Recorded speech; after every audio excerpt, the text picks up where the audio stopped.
Hello and welcome. This is Nurse Eunice with Florida Training Academy, and today is Sunday, May the 5th, Cinco de Mayo, and we're going to practice a few CNA questions in preparation to help you pass your CNA examination. And so, as usual, we get started in about 10 seconds. Happy Sunday, everybody, and we'll get started shortly.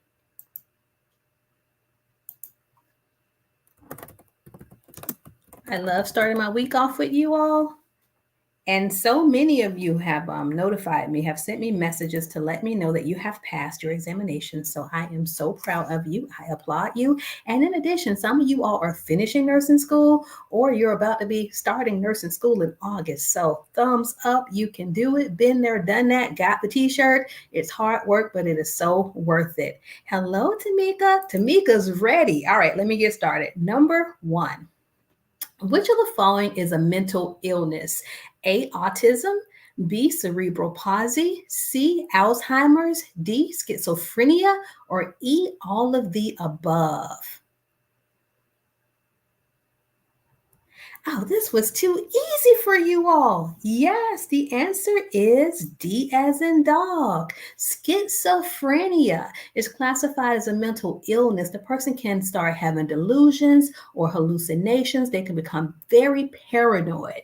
However, autism and cerebral palsy are not mental illnesses. They're developmental disabilities. And then Alzheimer's is a chronic illness that's characterized by dementia. So everyone got that right. Great job, team.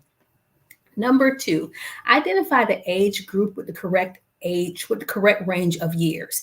Infancy up to 6 months of age, preschool from 3 to 6 years of age, adolescent from 13 to 18 years of age, or elderly over 60 years of age. And so why is this important? Because as a CNA, you're going to work anywhere where there's a nurse, and there are nurses who work in pediatrics. So yes, you as a CNA can also become a pediatric certified nursing assistant and work with the children. So what is the appropriate age group? Well, Melinda, I'm so proud of you. Congratulations. I see A, I see D. Anyone else revealing the answer in 3, 2, and yes, if you chose C, you are correct. The only one that was correct was adolescent, being from 13 to 18 years of age. A neonate is up to 4 weeks of life. An infant is from 4 weeks up to 1 year. Toddler, 1 to 3 years. Preschool, 3 to 5. And then school age is from 6 to 12. And you can read the rest, pause the video, just go back and review it. But you want to know those developmental ages and the different levels, because a child should meet certain milestones, during the correct term. Like in infancy, they should be meeting milestones, and in childhood, they'll meet different milestones. All right, number 3, the study of pediatric growth and development enables a CNA to understand A, physical growth and skill changes as a child grows. D, different cultures and religions around the globe. C, environmental factors which impede growth. Or D, severe regressions while a child is ill or sick. And I just gave you this answer, so this should be really easy for you. Yes, I have to remember my questions so I don't give out the answers. Yes, everyone, this one is A. So the study of growth and development helps the CNA to understand both the physical growth and developmental skills as the child grows. This knowledge enables us to better care for our patients and the resident. Let's see, number 4. Your 2-year-old pediatric patient is always saying no to your request. What should you do? A, report this abnormal negativity to the nurse. B, scold the child and tell them that they must cooperate. C, tell the parents to discipline the child for this negativity. Or D, understand that the child is seeking autonomy or independence, which is normal.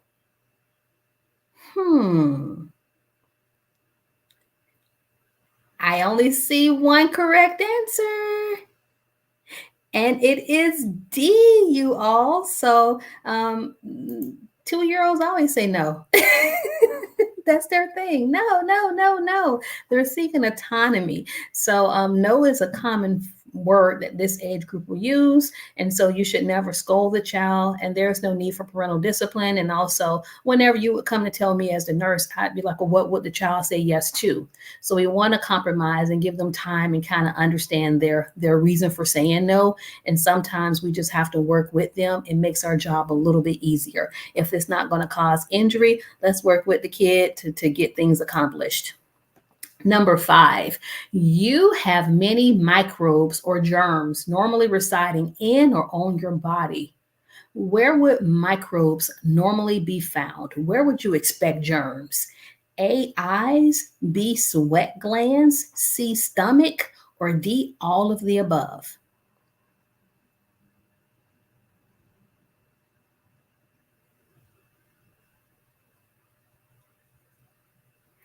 I see the correct response. Dana.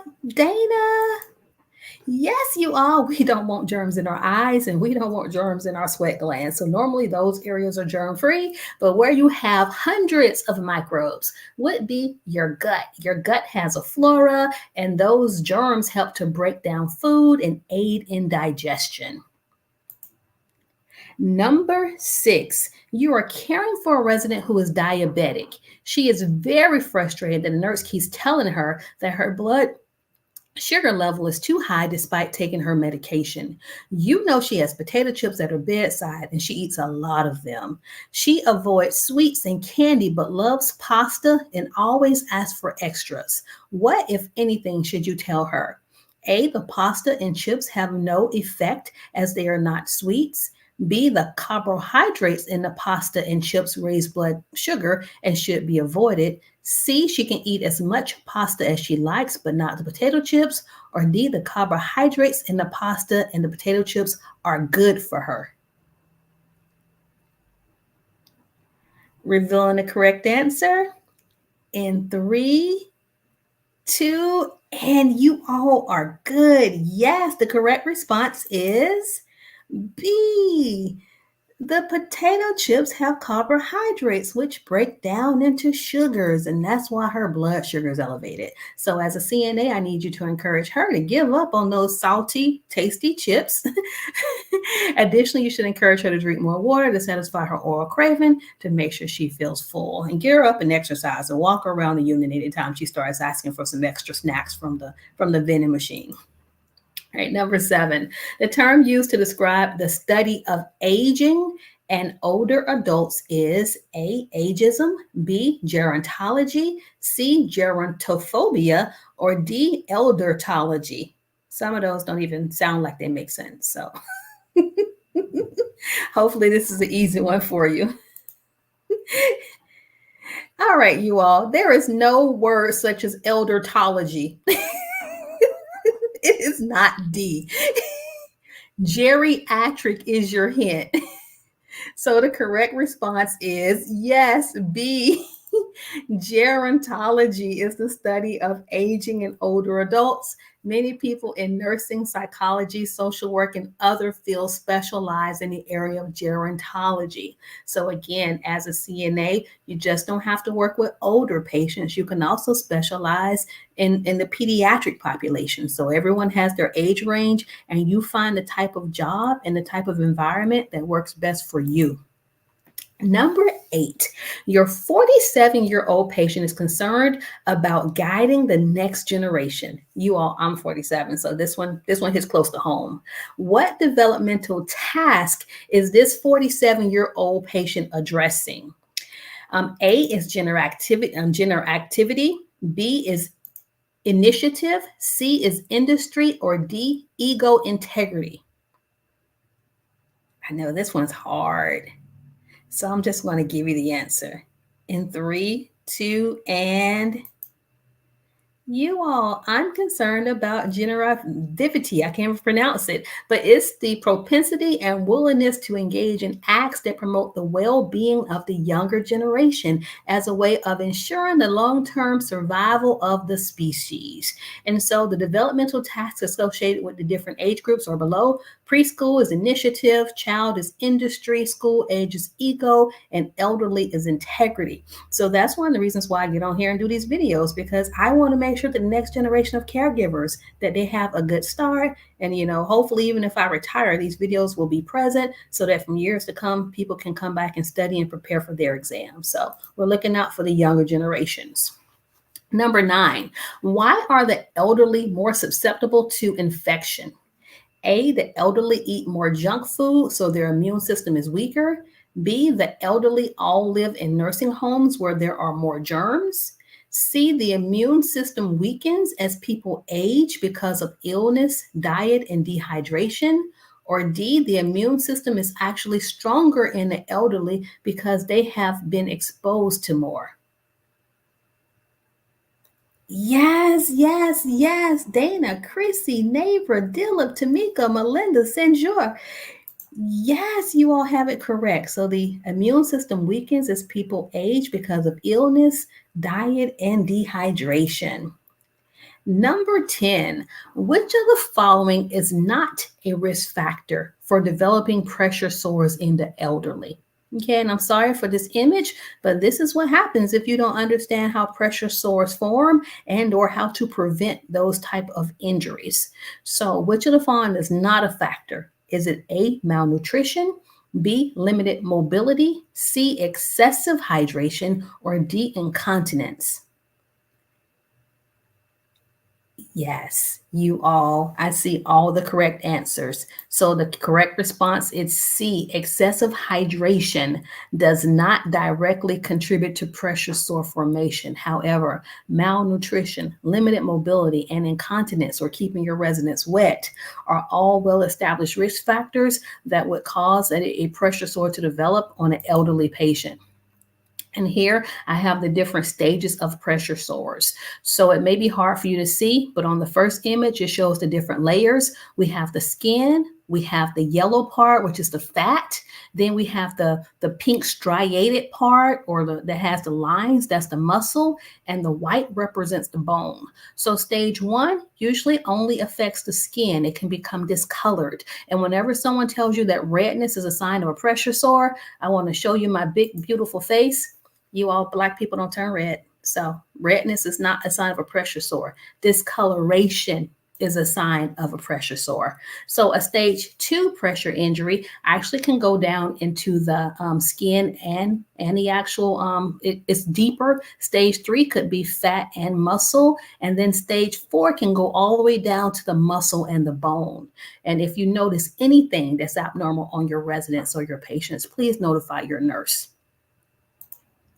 Number 11, which age group has passive natural immunity? A, neonates, B, infants, C, school-age children, or D, the elderly? And this test goes from infants to elderly. This test is kind of like a smorgasbord of everything. It's a buffet today. And I do see the correct answers. Josie, Dana, yes, yes, yes. Jesus is our guide to heaven. Yes, you all are correct. It is neonates. They have passive immunity that's passed from their mother, and that's going to last for a few short weeks after birth, which is why we encourage new mothers to breastfeed so that those immunities can continue to be passed forward. As long as they're taking their vitamins and their supplements and they're breastfeeding their babies, they're helping to also improve their immune system. Number 12, which of the following is a common site for pressure sore development in elderly patients who are bedridden? Is it A, the heels, B, sacrum, C, elbows, or D, ears? Now, they can get a pressure sore in all of those sites, but which one is common? I see it, Dilip, Sanger, Tamika, Daphne, if you said sacrum.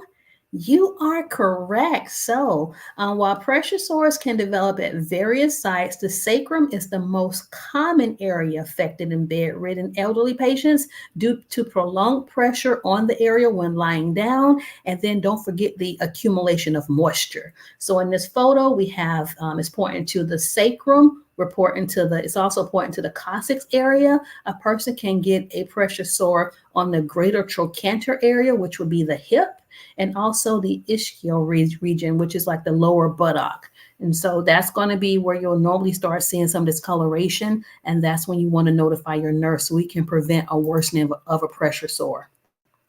Number 13, Mr. Roberts, a 68-year-old man, notices a gradual loss of hearing. This sensory change is called, I had to look this one up, presbycusis. B, I cannot pronounce, xerostomia. So maybe one of my smart CNAs can look B up and tell me how to pronounce it. C is myopia, and then D is presbyopia. So some of your prefixes and then your suffixes. Which of these terms relate to hearing loss? And now reveal that answer in 3, 2, and you're close. It's not D.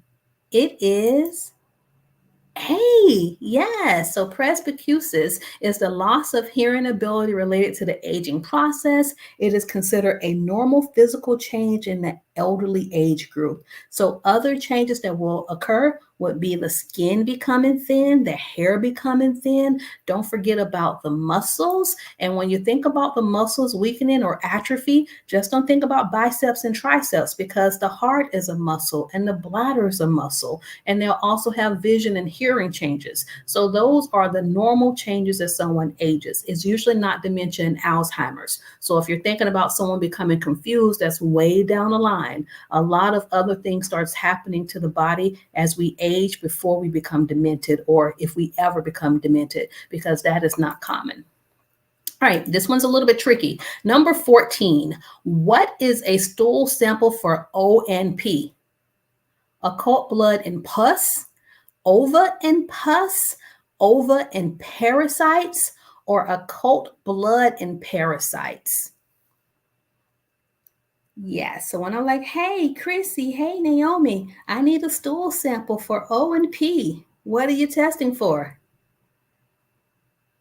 I have D's, I have C's, and for this one, it is not D. It is C, ova and parasites. We're testing for worms, y'all. So an ova and parasite test looks for intestinal parasites and their eggs by checking a sample of stool under a microscope. And so you as the CNA would either collect the stool if a person has, had a bowel movement on the bed, it's easier. If they're ambulatory, you put one of those upside down collection hats in the toilet in order to catch their stool. And yes, you would then use a tongue depressor or something to transfer that specimen into a cup. And then you send it off the lab. And that's how we test that person for O and P in their stool. All right, number 15. Which age group requires the most sleep?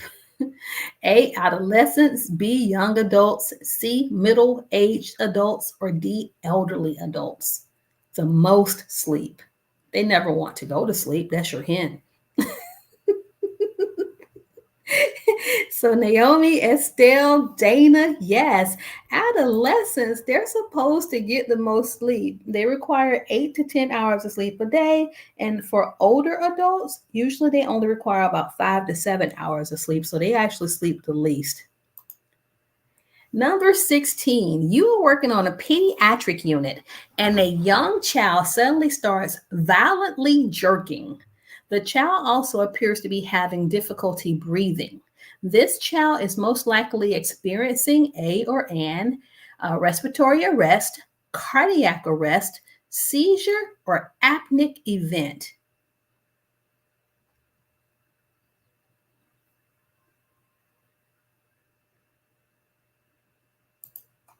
I see a whole bunch of correct answers. I'm so proud of you all. And the correct answer is C, seizure. So the signs, the violent thrashing, it indicates that the child is having a grand mal seizure. And so if that were to happen, of course, you're going to scream out for help. You're going to remain with that child. Try to move objects out the way. And if that child's head is hitting something hard, put a pillow, a bag, whatever you have under their head. But do not try to hold them down and do not try to put anything in his or her mouth. All right. So if you've not taken first aid yet, it's a good course to take because it teaches you how to handle those medical emergencies such as seizures.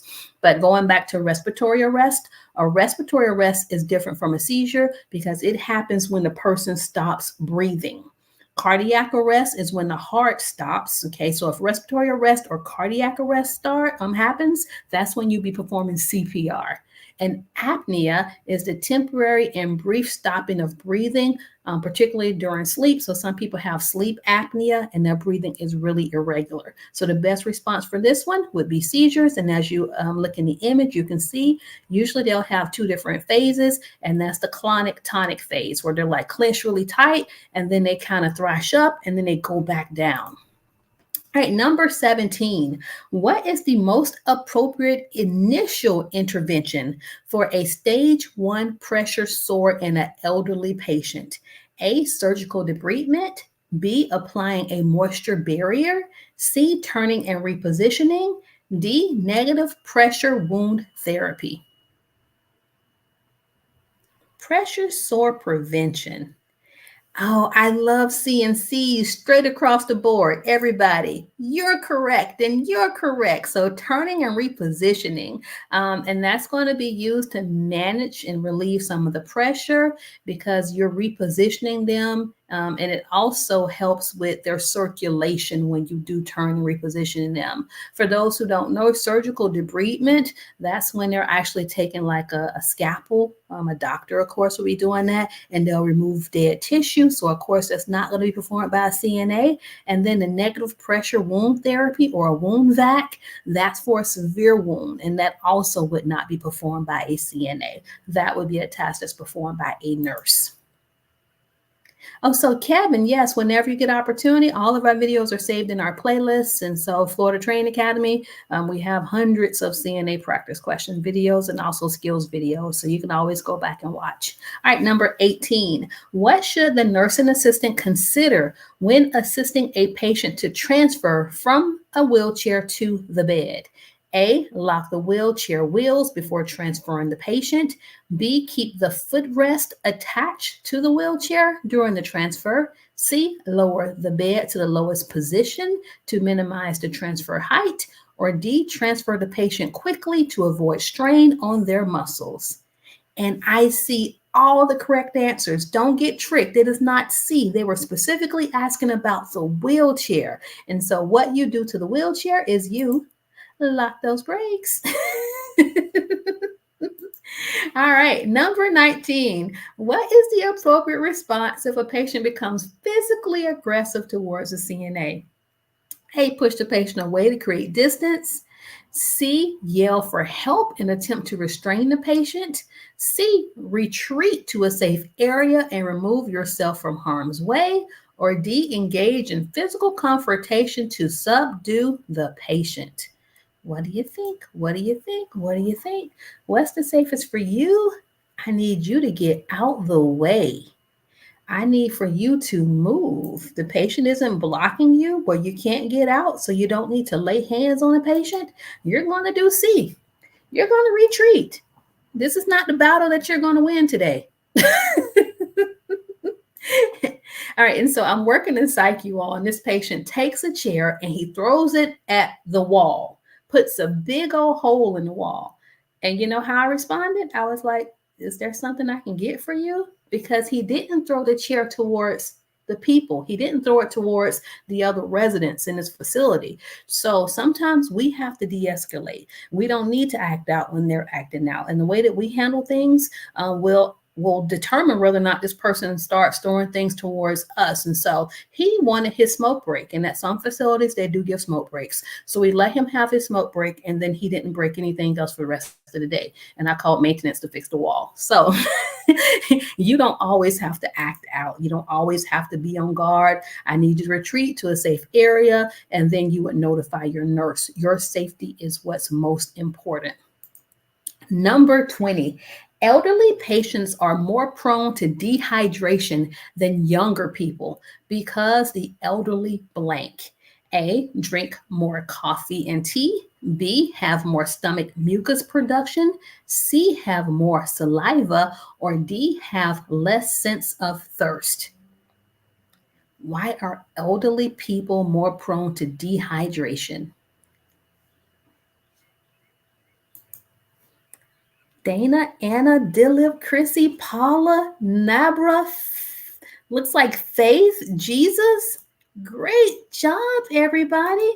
The correct answer is D. They have less sense of thirst. So elderly patients are prone to dehydration because they have a lower and diminished sense of thirst. They do not get thirsty in the same way as younger people do. So when you're feeding them their meals, also make sure that you're trying to encourage them to drink some fluids, particularly some water.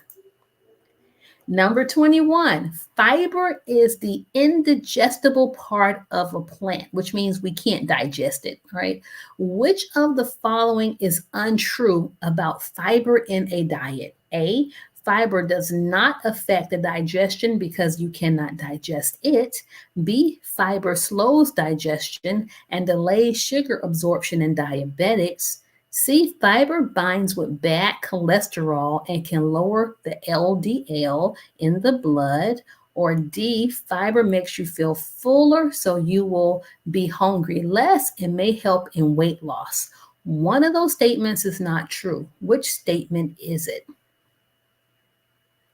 I know this was a long one. I don't see the correct response yet.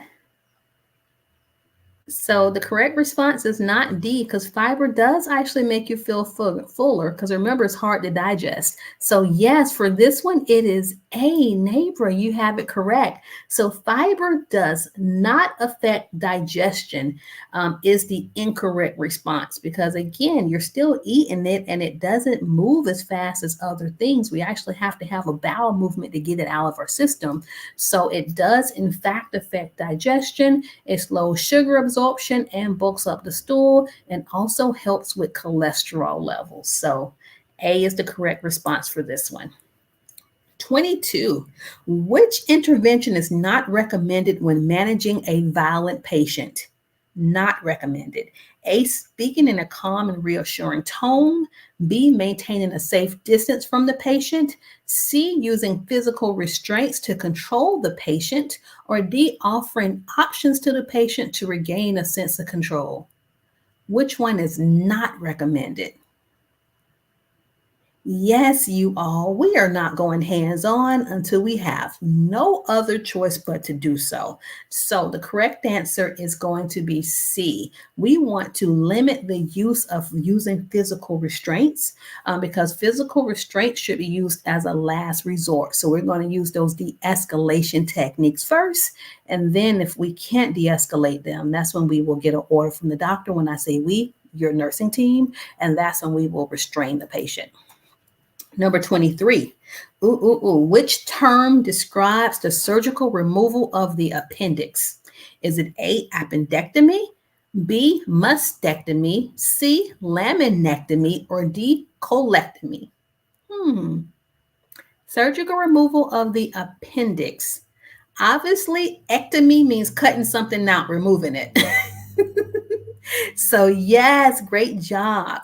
Mastectomy is removal of the breast tissue. Laminectomy involves the spine, and colectomy involves the colon. So the correct response for this one is going to be A. The appendectomy is the surgical removal of the appendix, and it's often performed whenever a patient has a diagnosis of appendicitis. And remember, itis, I-T-I-S, is inflammation. So there Appendix is inflamed. It can't be cured. It can't be healed. So we're going to remove it. Number 24, what should a CNA do if a patient expresses discomfort or embarrassment during personal care? A, ignore the patient's feeling and continue with the care. B, provide reassurance and address the patient's concerns. C, rush through the care to minimize the patient's discomfort. Or D, leave the room and ask another staff member to complete the care.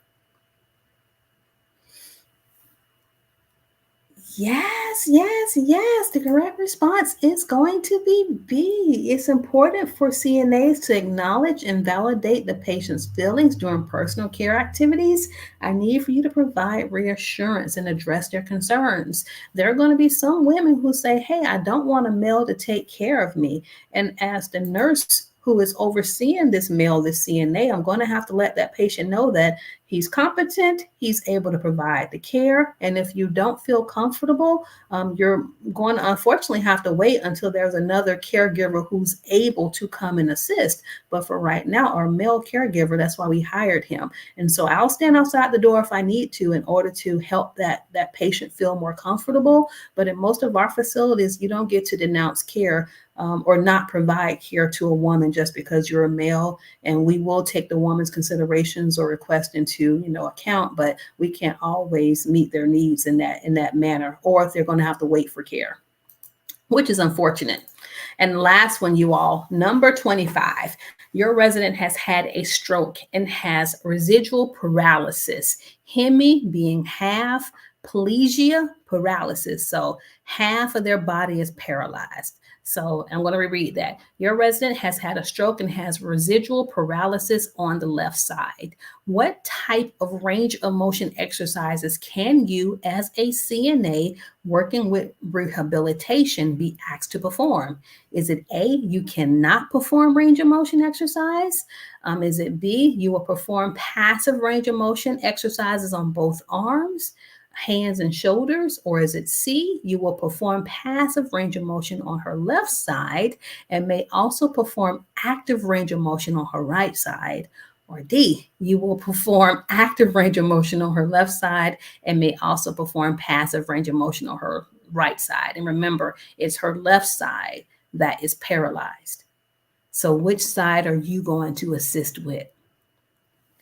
And yes, yes, yes. Great job, team. It is going to be C. So if you're doing the exercises, we call that passive range of motion. So you will perform prom or passive range of motion on the affected side, which is the left side, but you also want to encourage the patient to move. And that's what we call active range of motion. And that's what will be performed on the unaffected side. So Miss Louise, every time I move your weak left arm, I want you to do the same exercise with your right arm. And that's going to help keep them mobile, decrease pressure sores, decrease pain, and also prevent blood clots. Well, you all know it's Sunday. It's time to go. Happy Cinco de Mayo. I will be seeing you all later this week. And I'll be seeing you all later this week. So bye, everybody. It's been a blast.